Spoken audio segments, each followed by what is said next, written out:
वीरों को, किसी ने खाई सीने पे गोली तो किसी ने सीने से लगाया तीरों को। इस 15 अगस्त पर इतना कहूंगी कि जिनकी वजह से यहाँ तक पहुँचे हैं, सलाम है उन वीरों को। आदरणीय प्रधानाध्यापक महोदय, शिक्षकगण, अतिथिगण एवं मेरे प्यारे दोस्तों, आप सभी को 49वां स्वतंत्रता दिवस की हार्दिक बधाई एवं शुभकामनाएं। मेरा नाम दृष्टि रानी है, मैं कक्षा 9वीं की छात्रा हूँ। आसमान की ऊंचाइयों में उड़ान भरते हैं, हमारे देशभक्तों के सर सम्मान का ताज भरते हैं।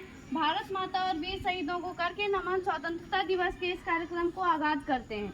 आज का दिन हम सभी भारतीयों के लिए गर्व, उत्साह और सम्मान का प्रतीक है। 15 अगस्त वो ऐतिहासिक दिन है जब हमारे देश ने लंबी गुलामी की जंजीरों को तोड़कर स्वतंत्रता की खुली हवा में सांस ली। यह सिर्फ एक तारीख नहीं है, उन अनगिनत बलिदानों, संघर्षों और सपनों की कहानी है जिनके बदौलत आज हम आज़ाद भारत में खड़े हैं। हमारा देश भारत 15 अगस्त 1947 ईस्वी को आज़ाद हुआ था। क्या हमने कभी सोचा है कि 15 अगस्त 1947 ईस्वी से पहले का भारत कैसा था? वह एक ऐसा भारत था जो सोने की चिड़िया तो कहलाता था, लेकिन उनके पंख गुलामी की जंजीरों से कटे हुए थे। वह एक ऐसा भारत था जहाँ की जमीन हमारी थी, खेत हमारे थे, नदियाँ हमारी थी, लेकिन उन पर उगने वाले अनाज और बहने वाले पानी पर हमारा अधिकार नहीं होता था। वह एक ऐसा भारत था जहाँ की हवाओं में आज़ादी की सांस नहीं बल्कि स्वाधीनता की घुटन थी। जहाँ हर सुबह उम्मीद नहीं इस डर के साथ आती थी कि आज कौन सा नया कानून थोप दिया जाएगा। जहाँ हमारे ही देश में हमें दोयम दर्जे का नागरिक समझा जाता था। तब हमारे वीर जवानों के साहस और बलिदान ने हमें यह अमूल्य आज़ादी दिखाई। आज हम स्वतंत्रता दिवस मनाते हैं और हमारे प्रधानमंत्री लाल किले पर झंडा फहराकर 21 तोपों की सलामी देते हैं। आइए हम अपने इतिहास को याद करें, वर्तमान चुनौतियों को समझें और संकल्प लें कि हम भारत को उस ऊंचाई तक पहुंचाएंगे जिसका सपना हमारे स्वतंत्रता सेनानियों ने देखा था। भगत सिंह, जिनके जोश और बलिदान ने युवाओं की क्रांति में चिंगारी भरी। रानी लक्ष्मीबाई, जिसकी तलवार ने अंग्रेजों को झुका दिया। सुभाष चंद्र बोस, जिन्होंने तुम मुझे खून दो मैं तुम्हें आज़ादी दो का नारा दिया। महात्मा गांधी, जिन्होंने सत्य और अहिंसा से अंग्रेजों की नींव हिला दी। इन सभी देशभक्तों के बदौलत भारत ने 200 वर्षों की गुलामी के बाद आज़ादी प्राप्त की। हमारे देशभक्तों ने लाठियां खाई, जेल में यातनाएं सही, यहाँ तक कि अपने प्राण भी न्योछावर कर दिए।